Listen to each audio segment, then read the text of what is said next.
Life is a roller coaster, isn't it? Every day when we wake up and we set out, little do we know or comprehend what can assail us. If as adults we already know that, that means children also experience that. They're going into a world where there's so many unknowns. They need us as guardians and as parents to be their backbone in this roller coaster world. And that's why O.A. Batista says, a parent, the best inheritance, the best gift you can give your children is to spend a few minutes with them every day. Well, it's time to not to get jiggy, but to get more flexible, to align the mind, body, your brain together and bring out the best in all of this. And that's how you join us for yoga.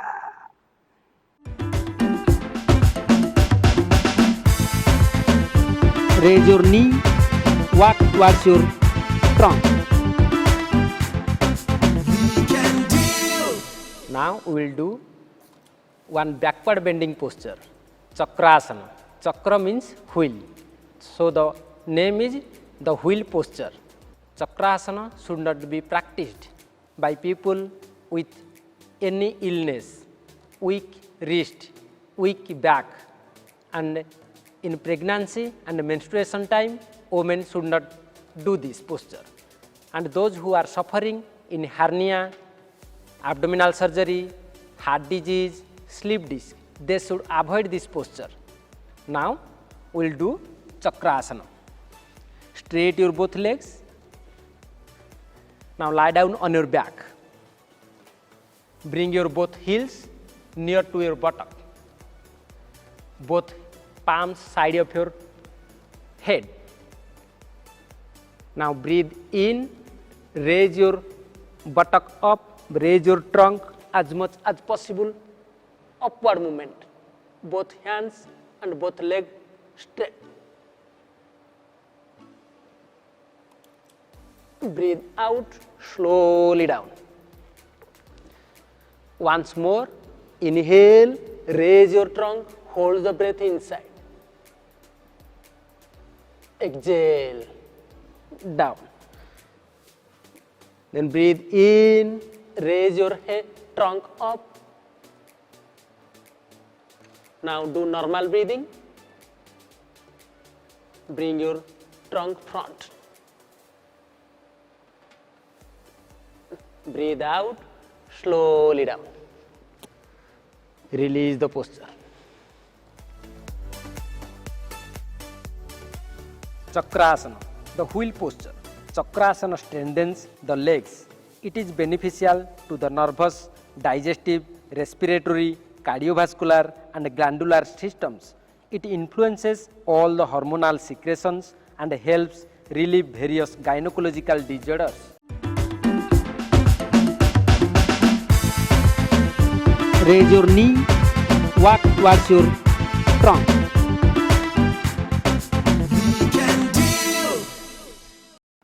Namaste.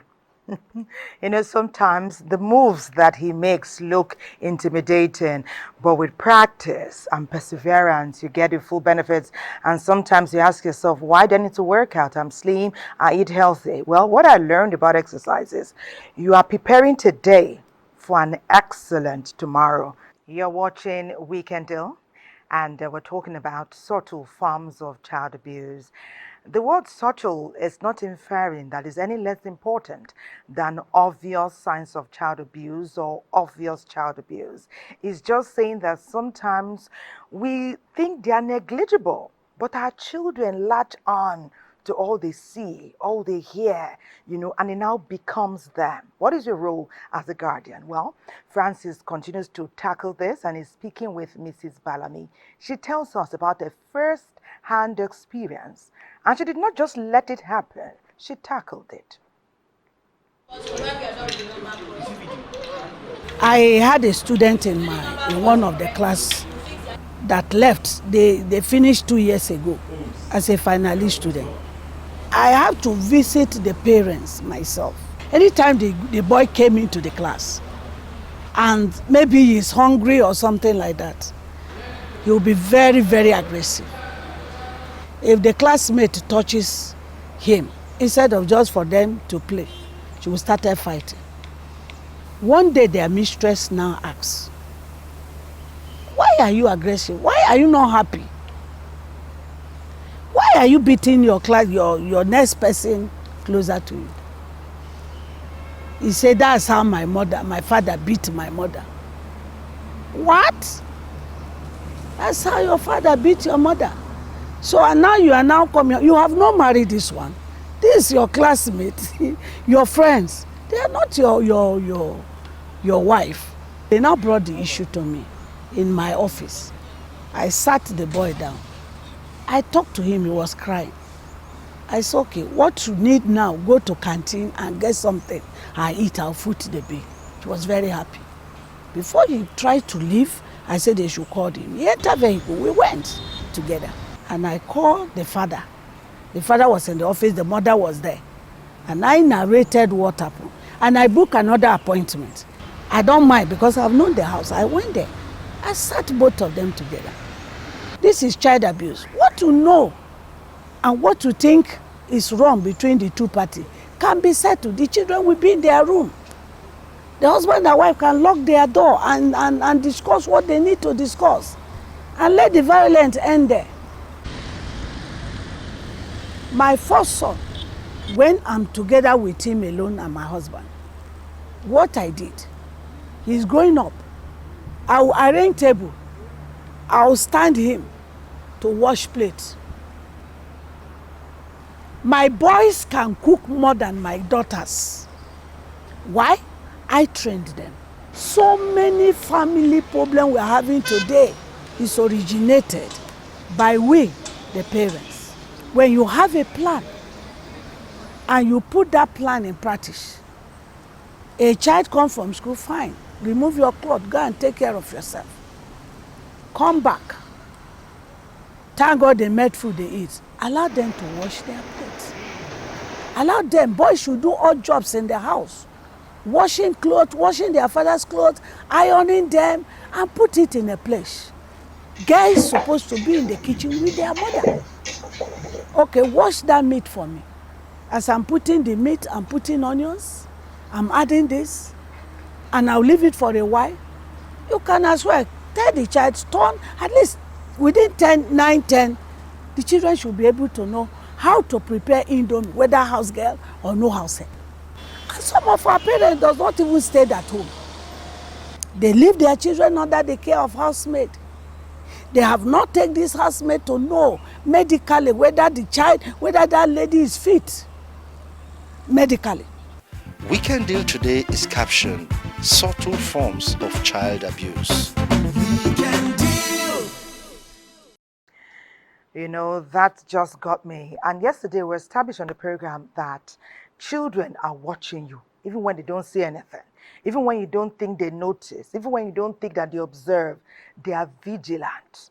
They go from room to room, they are seeing everything. When they finish with the house, they start watching the neighborhood. So they see. So don't take them for granted. That's how we can see that a boy comes to school and begins to practice what he saw at home, which is somebody fighting and somebody beating the other party. It behoves us to be very, very careful of what our children notice and observe in the homes, because we are their role models after all. Access to social media. We do know that in these days, oftentimes in school, many of the assignments for our children, we have to do research. We have to visit Madam Google or General Google. We go there. But is there a time and a place for social media? And at what age should they start? Well, we learn now that early access to social media, do we say too early, can be termed a subtle form of child abuse. Let's see this.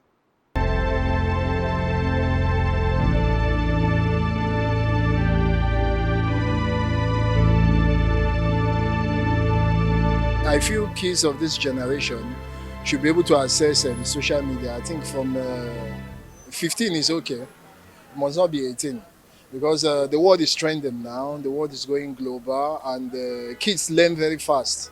There's this guy in my area now, a very small boy. Like you see him following small girls. I'm sure that is not coming from his parents. I'm sure it's from social media and all this kind of stuff. I know of a child that is 11 years old and she already have a boyfriend on social media and they keep chatting, saying naughty things on social media. And so to me, I don't think I should allow my child to do social media if that child is not up to 15 upward.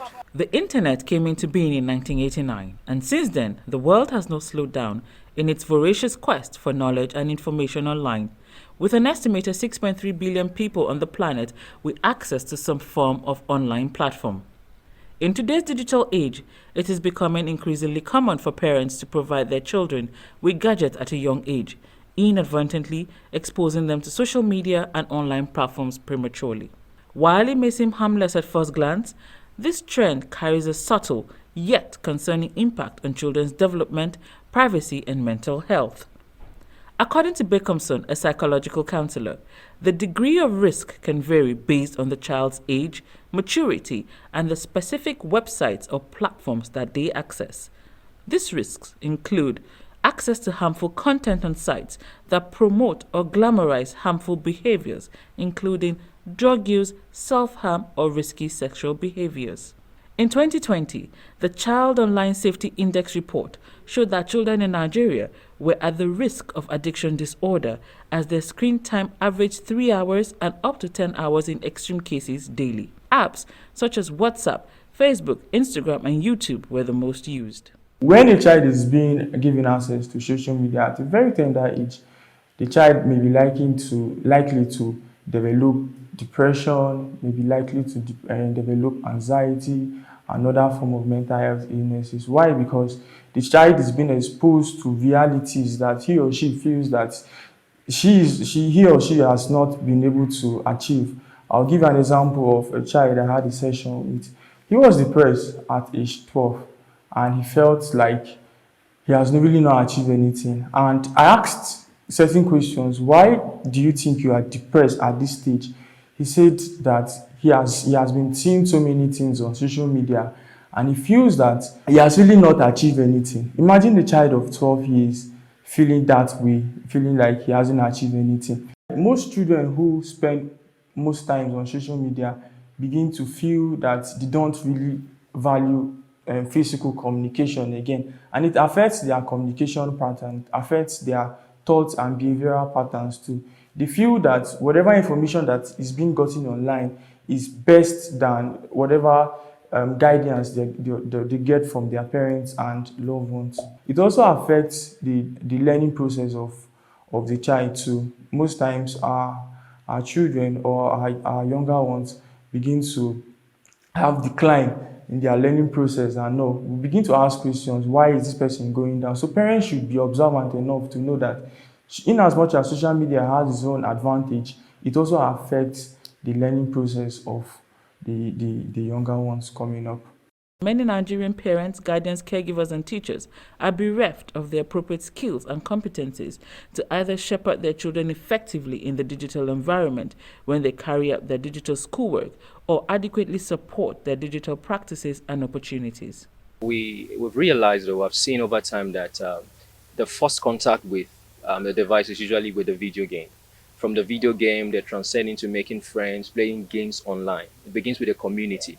Now, that community might not necessarily be social media as we know it, but that is usually their first contact and their first association with what looks like a social community. Now, as regards the proper usage of this device, my advice or my counsel to parents is, if you are going to give your child a device, which personally I would recommend, give them a device, but then just give them any device. Make sure it's a device that you can monitor. There were a lot of kids monitoring softwares on the internet that's even free. So you can merge yourself and 4, 5, 6, or even 10 of your children to that device. That way, you're giving them access to do a lot of things, but in a more guarded environment. Because this device is going to limit where they visit, it's going to limit what they see. With a family link from Google, you can monitor, reduce screen time, and properly guide them on how to use these devices. Personally, I would recommend that you take these devices from them because there is so much they can learn with the constant expansion of AI, robotics, cybersecurity, and the others. You do not want your kids to miss out on these things. Teaching critical thinking and media literacy skills at an early age can help children use the internet for growth rather than harm. That has a plus side, there's a minus side, and it behoves us as parents and as guardians to find the balance between the two and use them both objectively. Let's meet our guest. Pastor Ife Mildred Onowoto is a public servant, and she's a parent, a wife, and a mother, most definitely. Great to have you on Weekend Deal. Thank you. Okay, we were talking about Beijing, when he came in. So let me not delay too much. Let me let you get to meet our second guest. It's Abdullahi Aruna. He's a father, a husband, he's a journalist. A media pastoral journalist. Great to have you with us. My pleasure. Happy to be here. Fantastic. Aruna is an imam. Good thing, we've opened the doors to our conversation today, and of course, we have followed the trend from what we took off up to this point, talking about our children, that very important aspect of our life. We're tagging this one subtle forms of child abuse. But how subtle is subtle? Does subtle mean it's less negatively impactful? Pastor Mildred? When you say subtle is like it's an indirect way of achieving an objective. That's what subtle means. It's like a clever way of achieving an objective. When a woman gets pregnant, the first day of her going to the hospital to alert the doctors or to register for antenatal, the first book they introduce is parenting. And that is where we're missing it here. Most hospitals in the developed countries have libraries where these books can be found. They also give them websites where they can go and read up. But I am a mother. I have been there. I've been to hospitals to register for antenatal. Nothing like that was introduced. They always look at the health of the pregnant woman and the growth of the baby, not the upbringing of the child, which is more important and paramount. Eventually, okay. Interesting opening. Abdullahi, we do know that we are here because somebody took time to raise us. Sure. And perhaps we could say they did well. In times past, even many of our parents or grandparents did not even go to hospital to give birth to children. Sometimes it was done by a midwife, it was done in the home. If you went to a clinic, it wasn't even one that was as refurbished or fully furnished as the ones we attend today.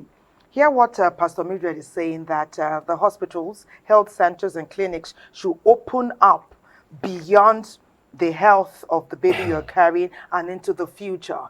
Is that necessary? Is that where we began to miss it?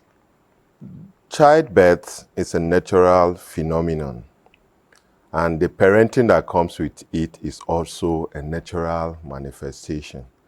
So with the Western or no Western guidelines, it behooves on every human being to begin the process of what they call real parenting. And like she said, parenting actually starts from conception.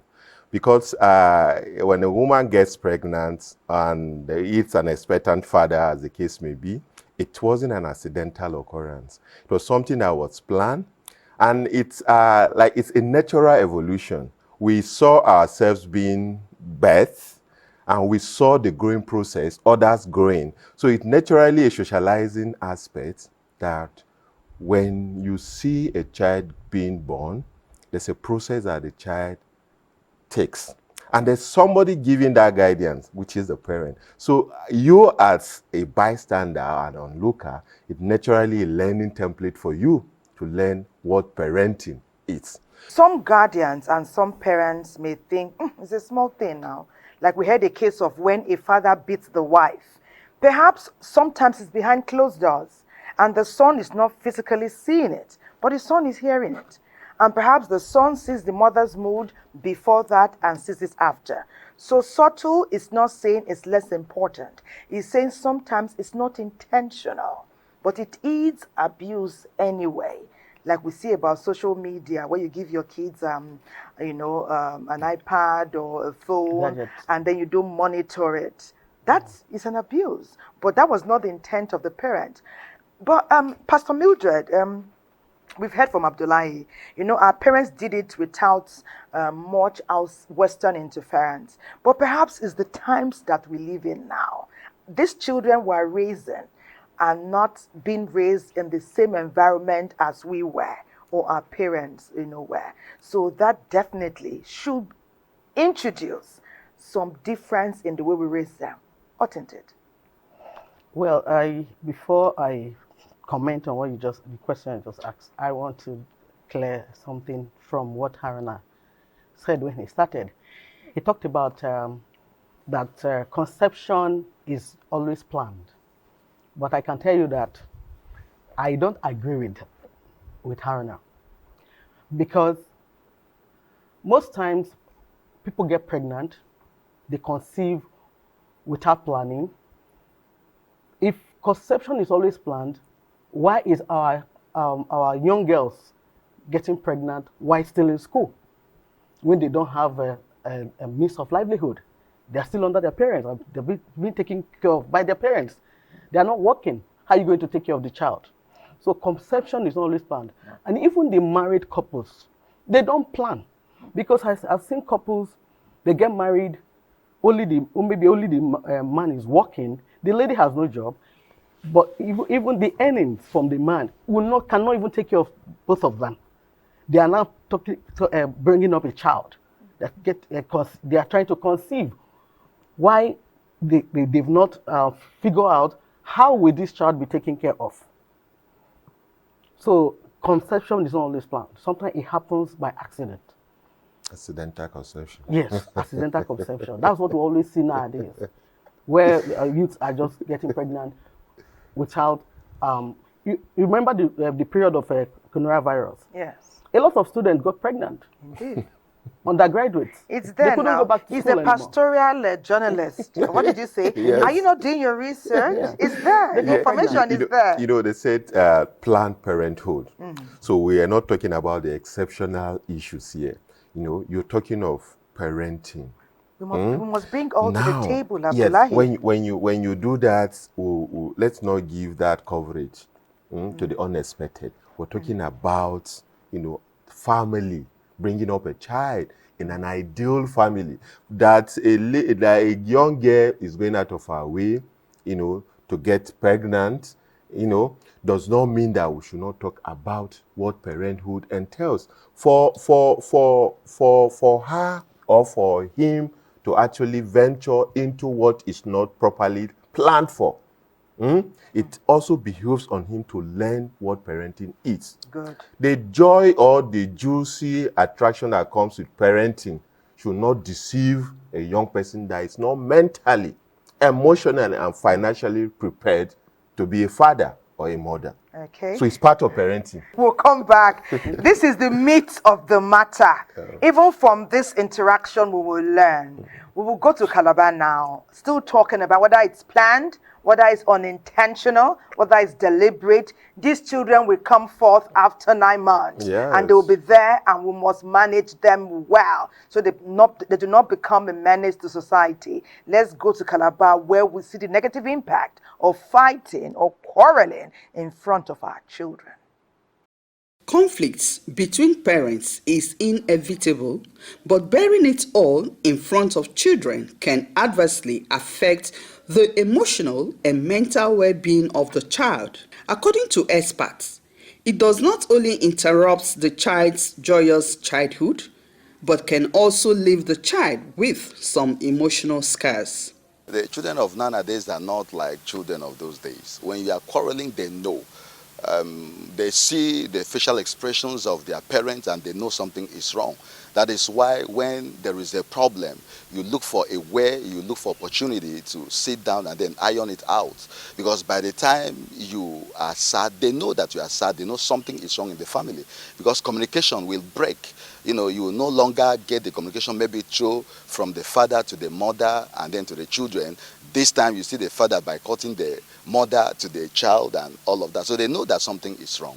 When children are exposed to this kind of acts all the time, it affects them psychologically. And as they grow up, they feel that this is a norm that should be accepted in a society. And you find out that when these children grow up, they tend to practice what they have seen in their homes, that their parents fight all the time. And when you go to schools, you see that such children that always have this challenge of fighting in the school, when you do your investigation, you discover that in their homes, their parents engage in such acts. A lot of parents think that children do not understand when dialogue is actually a fight or an argument. However, children are smarter than adults realize. Even a small baby who still cannot utter a word knows when mom is angry and happy. They learn a lot from the tone, volume, pitch, and facial expressions of two adults engaged in an argument or fight.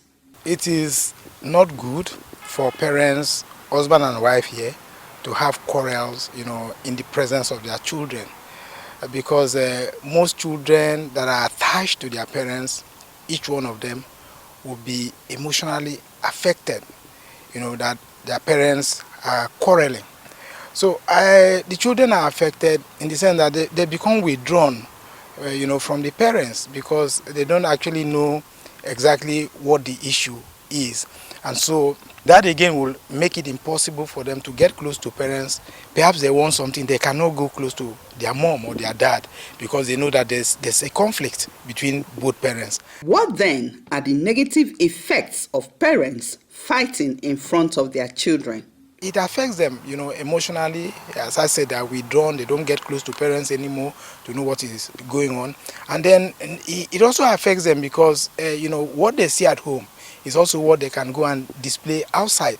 When parents quarrel, when parents shout at each other, children think that, it is a norm. And so they find themselves going out maybe with their friends, with their peers, they have issues, and what they do is to begin to shout. After all, that's how mommy used to shout at daddy. Oh, that's how daddy used to shout at mommy. So it has a very negative effect on children. It do affect them, both mentally, physically, emotionally, psychologically, and otherwise.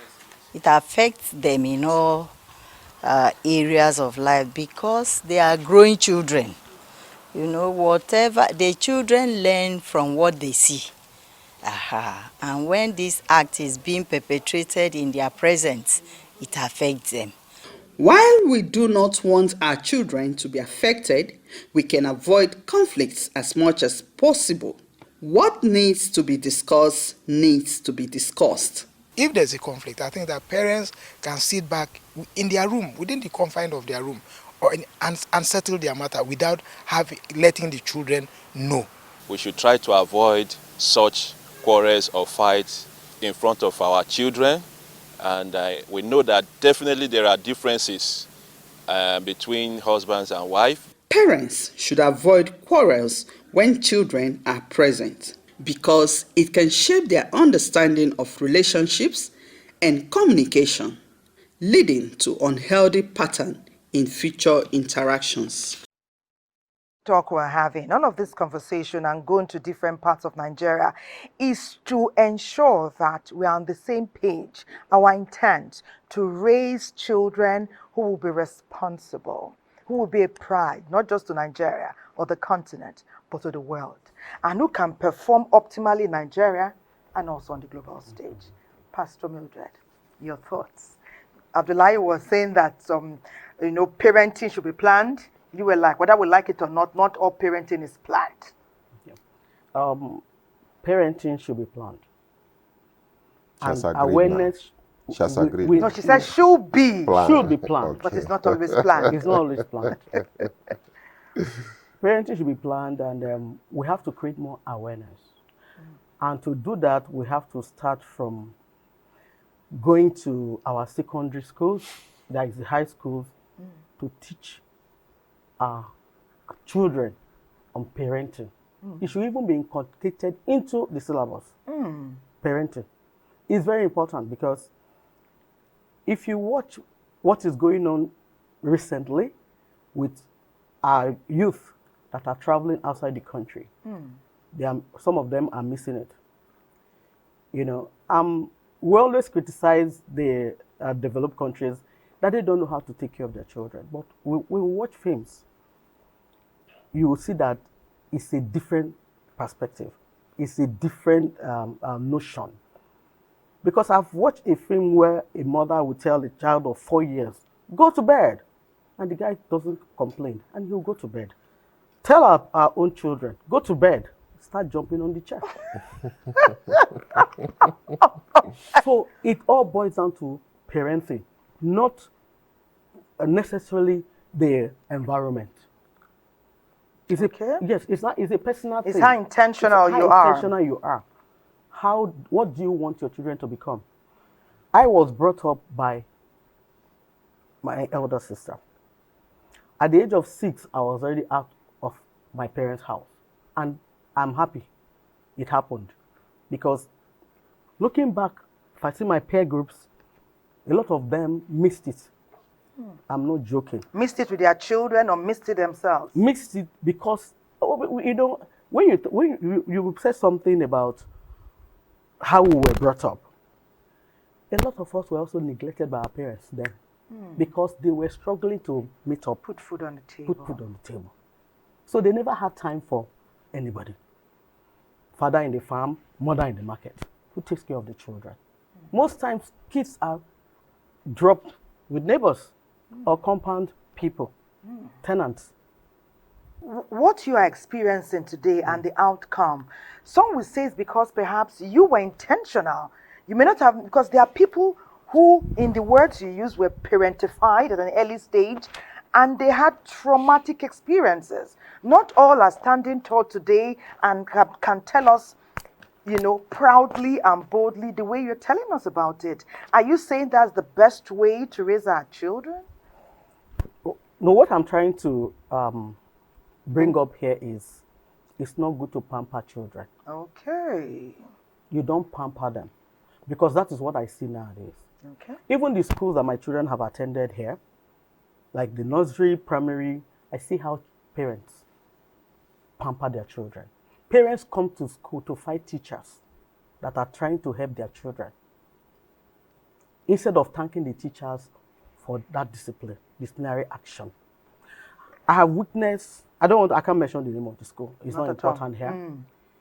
In fact, I had to pull my children out of that school, because I see school preparator sacking teachers because of children. Children are misbehaving. These teachers are trying to correct them. Because of maybe the school fees they are paying, you don't want to lose them, but they're not getting it. I met the preparator. I said, no, my children cannot be in this school. Where, because of this disciplinary action taken by teachers to correct children, these children stay more in school than at home, because sometimes they get home 4 p.m. and maybe we'll come back like 6. We'll have just like 2 hours to spend with them. Maybe try to see whether they've done their homework or not. For parents that care, some don't care. Yeah. Some go to bed immediately. Just have they eaten? They leave them with half. Okay, let me let Abdullahi take it from here.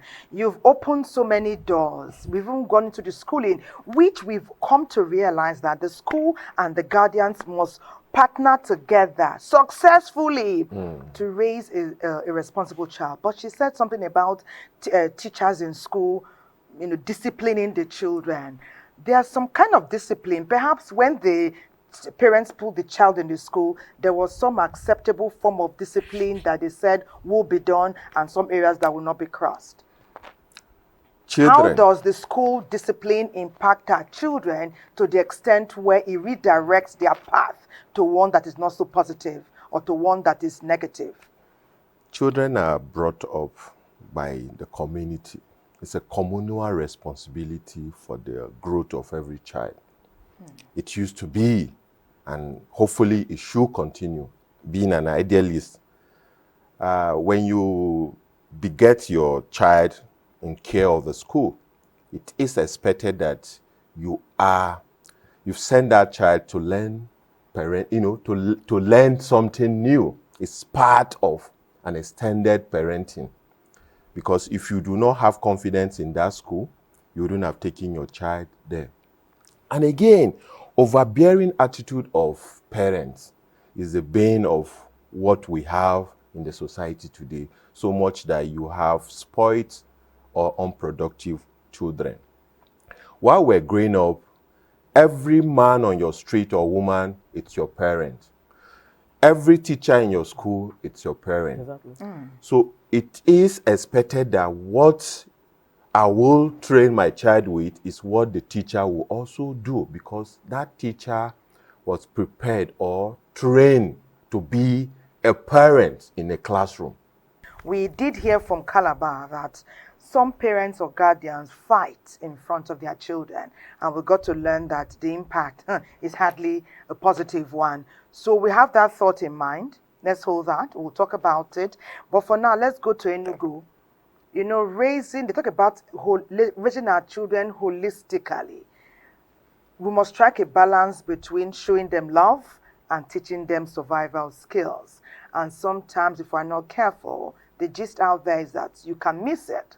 We go to Enugu now, where we learn that some guardians, perhaps without knowing, perhaps deliberately, they deny their children the opportunity to learn survival skills. Enugu will take it from here.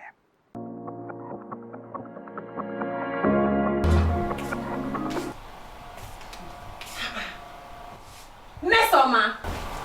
Yes, mommy. What's going on here? Why is the whole place littered? Look at the teacups you used to eat since morning. Why are they still here? Mommy, I cannot do these things now. You cannot do this, so who will do it? The nanny will do it. Where is the nanny? She don't come to work today. Okay, so she did not come to work, we will stay in debt all day. This replicates the subtle abuse children go through when not properly groomed for life challenges. Child abuse has multiple angles. There is also, apart from the physical abuse that we all notice and see, there's also the one called neglect. Neglect includes neglecting children, giving them opportunity to participate in issues that concern them, and allowing them to get the right skills. When we talk about education, we often would think education from the perspective of going to formal schools, but there are still education that relates to allowing a child to understand the cultural background where they are growing up, what is expected. While children have rights, they also have responsibilities. Raising a child without the basic knowledge in skills and chores is an ill wind that blows no one any good. I wanted to learn reading because, as you can see now, we're on holidays and my aunt is a baker, so I wanted to learn a skill, so when I perfect it, I could sell cakes and help myself and my family. The imbalance would be that we will have children who are not responsible when they become adults, because the sense of knowing that you are supposed to wash plates or wash your clothes every other day helps you to build that sense of responsibility. This is what I'm supposed to do. I'm supposed to pack my things. I'm supposed to do this. I'm supposed to do that. It helps children to build that sense of responsibility. And when children are not able to have this responsibility, that's where we start talking about being irresponsible. Can an old dog actually learn new tricks? Learning is what we know that it starts from the cradle to the grave. People can actually learn at any given time once they have realized that they have a deficiency or maladjustment or inappropriate behavior. They can relearn or unlearn what they have learned, and then they trace their way back and become better. Chinaza Njom, an engineer by profession, is an example of acquired skill replacing a professional career.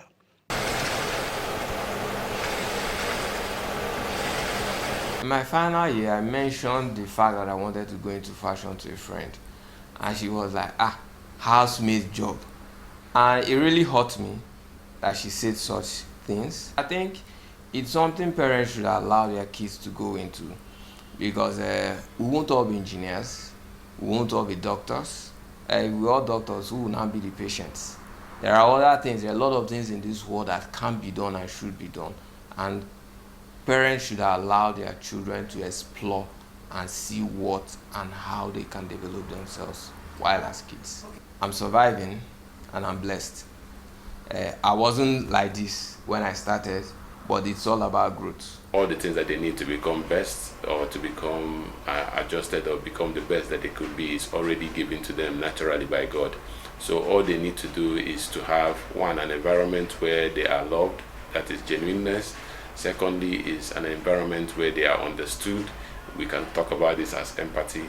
And then the last one is on an environment where there is unconditional positive regard, where children are loved irrespective of whether they are males or females, whether they are tall or short, whether they are black or fair, or whether they have a disability or not. They are just loved and appreciated because they are human beings. I can clean, I can bake, I can make hair, I can wash, I can do everything basically. Growing up as a child, it made me I felt like I was maltreated. I felt terrible. I felt like they were disturbing me, but now I'm grateful for all they taught me. Since no one knows the end from the beginning, efforts should be made to churn out adults well equipped and independent to rule their world. You know, it's been bantered about, and one of our guests said it yesterday, that leaving your children an inheritance is good. Some financial aid, you know, as they pass through life. Life is tough. But it is what you put in them, not the physical, that will see them through life. We're back from Enugu. Pastor Ifemil Dreadenowotu is here, and Abdullahi Aruna is a pastoral journalist, father, husband, is also here. We'll continue. Let's now bring fighting in front of our children and marrying it with putting in our children survival skills. Where are we with that as parents and guardians? As a parent, planning is very, very important. When I mean planning before marriage, because there is courtship before marriage. So during the time of courtship, both parties should design their lifestyle. A lot of things should be extracted. Abnormalities should be extracted, should be discarded. Because I remembered when I joined my elder sister in Port Harcourt, when her husband sat her down before the children started coming, I went for holidays, and she told her that the rules and regulations, there's rules and regulations concerning this marriage. Anytime you go to my parents to discuss our issue, this marriage will be over. Anytime you talk to me anyhow, or I talk to you anyhow, talking to, that is quarreling, yes, and abusive words should not be used while the children are there. Then the children have not started coming. That's why I talk about planning. Yes. During courtship and before marriage, I think couples should sit down and talk about how the marriage is going to work out. The do's and don'ts during the course of the marriage. Okay. Especially when the children start coming, because there are some things children should not see. Okay, let Abdullahi take it from here. He's a husband, father, pastoral journalist, you know, a leader in his own field. Yes, our children are a reflection of who we are. Exactly. What you see a child manifest is the inherent, lessons that he has gathered from the home front. A happy child will definitely manifest happiness. The same way a sad child will manifest sadness. So it's a natural phenomenon. Conflict, they say, is inevitable. As long as we are humans, there will always be that manifestation of conflict. That is why even the tongue and the teeth will at a time clash, even though they are, joined together in one place. Yeah. But how we manage a conflict situation as couples, it reflects on our children. So what it expected is that as much as possible, try to limit your provocation that will lead to a verbal outburst or a physical manifestation. So because whatever you do is what the children will copy. We are a mirror of their own existence. So as much as possible, as parents, it behooves on us to manage our own differences, perhaps behind closed door. Because if you say that there's no conflict in the home, you're not being realistic. It will always happen. As much as possible, lock yourself somewhere far away from the kids and iron it out. But you must never involve the children. We are talking about modeling after. Children see what we do and they model after it. I'm a poet and my children are poets. If I have anger issue, expect that my children will also manifest it. So what we do as parents is what they manifest in our children. So if you say your child throws tantrum in the school, it's because you are also a provocator. He's learned embedded in her or him. Yes. So society also contributes. When you expose children to violent programs on TV, expect that they will manifest it. In communication class, we were taught bullet effect theory. What the eye sees, the mind conceives, and it becomes a practical reality. Who's one of the cartoons our children watch? The cartoon you watch, the kind of exposure you give your children, maybe in your society. You have a street where it's filled with gangsters. Expect that your children will definitely want to be folk heroes, because those people are folk heroes. That is what the society allows them to do. So when you go to church, you go to mosque, the kind of things that happens there. So a collection of all this exposure is the socialization that children actually imbibe and they manifest. It doesn't come from up. It's what we see. It's inherent in us. A child that wants to be... They copy very fast. Indeed. So what we see in our children, what we don't like, let us know that we have a hand in building that good or bad habit in those children. We'll continue our discourse. I'm talking with Pastor Ife Mildred Onowotu and Abdullahi Aruna. We'll take a break. We'll be back. Don't go away.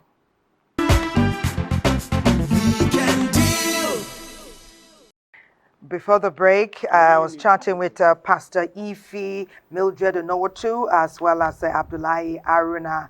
He's a poet, but first is a husband and then is a father, like Pastor Ife Mildred is.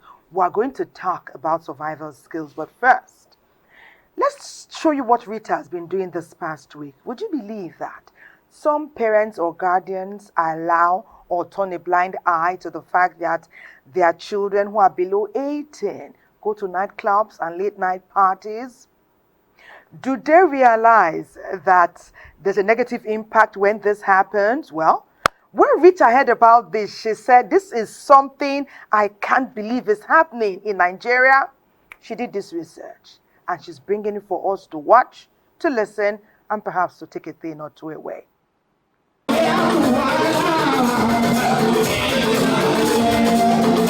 Nightclub is usually for drinking, dancing and other entertainment with loud thumping music and dim lights meant for adults.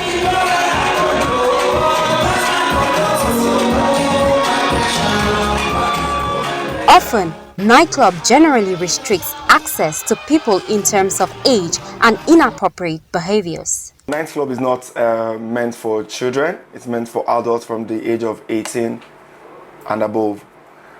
For me, the reason is because first, there's a strong level of alcohol consumption in the club, and I don't think if you're below 18, you should be engaging in drinking and nightlife. But for now, I think there are entertainment events designed for kids and adults. I think they should enjoy the one meant for them now, and then when they cross over to the level where they can go into the club, they're always welcome when they get to that age. Some adults expose children that are emotionally, physically vulnerable to nightclubs, making them feel it's their right to be there. Children have, certain rights protected under the Child Rights Act. Some of these rights are the freedom of association and assembly, freedom to leisure activities, recreation and cultural activities. But again, these rights are not without limitations. Generally, there is no law, preventing children, from attending those social, activities like nightclubs. But if you look at the Child Rights Act, particularly Section 12 of the Act, the law provides that a child is entitled to, to leisure recreational activities appropriate to his age. So when you look at that qualification in that law, you would now want to draw some inference to the effect that a child is not permitted to attend nightclub, because under the Nigerian law, a child is considered as a person under the age of 18 years. So within this age bracket, you are expected to be under the supervision of either your parent or guardian. A lot of things happen during the nightclub, so I don't think children have the mental capacity, to absorb, those kind of activities for now. What role should parents and society play in this negative, subtle way of child abuse?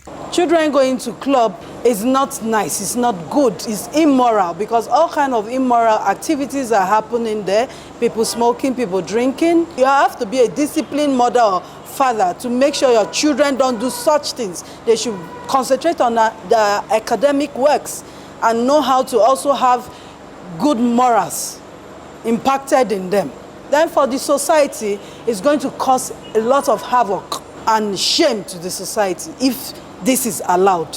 My advice to parents, to government, and to the society is that, these are ways by which children's morale are easily destroyed. So if we must have a better society in this country, then we must restrain, our children from some of these unnecessary exposures, like taking them to night parties.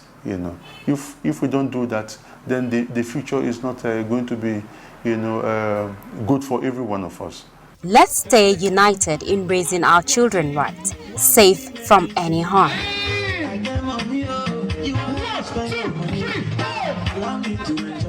I like the wrap up. Let's stay united. So parents and guardians form an informal coalition, because if I'm doing the best I can for my child, you are, and you are not, there's going to be wahala out there. So we all have to be thinking in the right positive direction. You saw that feature, Rita put it out there.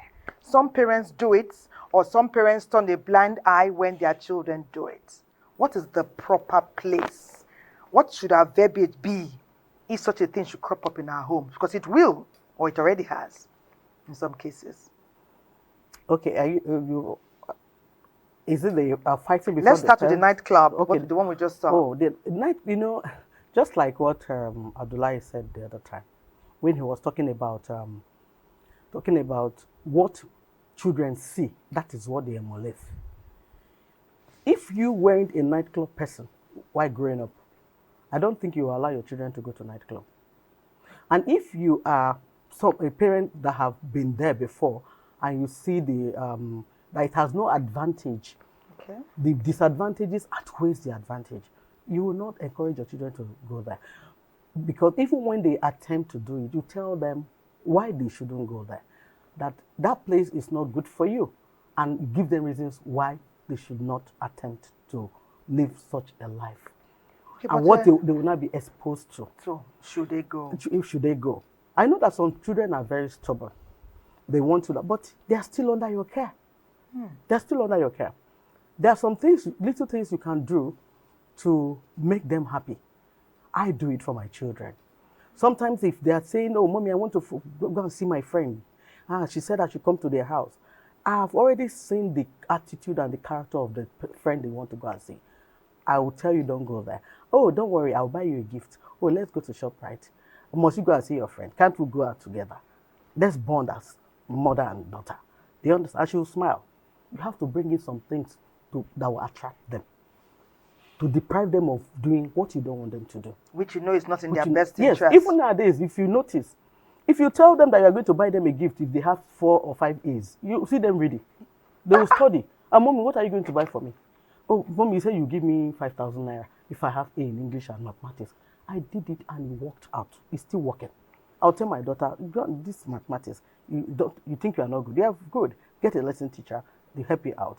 Then, can I tell you something? You had C the other time. If you have A, no, mommy, no. What about B? If I can have B now, because the other one is C, this time around, maybe B, maybe next time A. Okay, I said, if you have negotiation. Negotiation, that is how they are now. I'm telling you. Abdullah, is it the same for you? Negotiation on grades. Experiences actually matters. What obtains here will definitely not obtain in another climb. Talking about exposure to parties, it's the in thing. Parents call it, some parents call it the woke thing. So they want to belong to where children are allowed that expression of rights. You may be surprised that the physical party that you frown at, there's actually a virtual party right in your house that you don't know. Okay, we need to leave it there. Our time for this conversation is up. How time we flies. want to start how time flies indeed. Thank you, Abdullahi Aruna, journalist, poet, father, husband. Always a pleasure to spend time with you. A pleasure, we need to see Buhari again, Okay, Is he putting Muhammadu together a poem Buhari, for us? he always has something to give. Great. Yes. Maybe next time, right? Pastor Ife Mildred Onowoto, you are a book on your own. Thank you so much. A public servant, wife, mother, advocate, for responsible parenting. Thank you for coming to share your real life experiences with us. Indeed, we're the better for it. Thank you so much.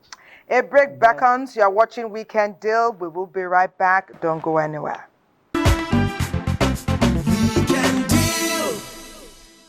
It's very obvious that we are what we repeatedly do.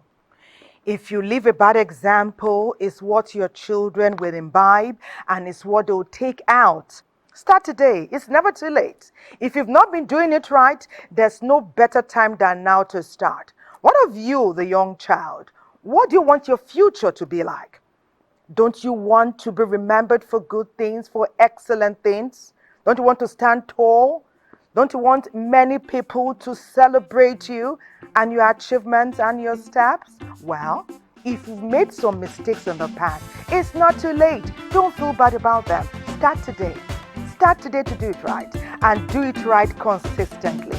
All of us are doing it together because we are Nigerians and nothing we say and we plan to do repeatedly, it's impossible as long as we do it together. God bless our good country. All of us here is